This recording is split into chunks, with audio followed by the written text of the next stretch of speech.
অটোমেটিকওয়ালা system, একদম নতুন system আমাদের। দেখুন কীভাবে দুধের মতো সাদা মুড়ি হচ্ছে, একদম নতুন সিস্টেমে মেশিন বসান। কড়াইয়ের সাথে রোস্টার সেটিং করে মুড়ি, ওই দেখুন কড়াইয়ে চাল তৈরি হচ্ছে, কড়াইয়ে চাল তৈরি হচ্ছে এবং রোস্টারে মুড়ি ভাজা হচ্ছে। আমরাই তৈরি করিয়েছি এই সিস্টেম নতুন। কোমা মেশিনে হবে না, কিন্তু কোনো কোমা মেশিন বসালে চলবে না। একদম ফ্রেশ মালা দেখুন কীভাবে হচ্ছে, একদম হেভি কোয়ালিটির মেশিন বসাতে হবে, তবেই আপনি মুড়ি ভাজতে পারবেন। কোনো কোমা কোয়ালিটির মেশিনে মুড়ি হবে না যে কোনো। এ দেখুন কড়াইয়ে চাল তৈরি হচ্ছে কীভাবে, কোনো রোদে শুকানোর ঝঞ্ঝাট নেই। কড়াইয়ে হাতে যারা ভাজে তাদের কোনো পরিশ্রম নেই।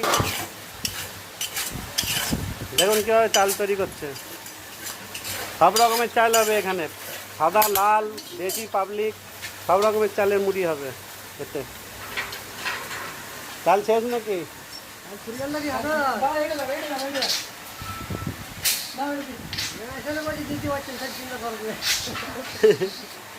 না না, দিতে হবে, দিতে হবে, দিতে হবে, দিতে হবে।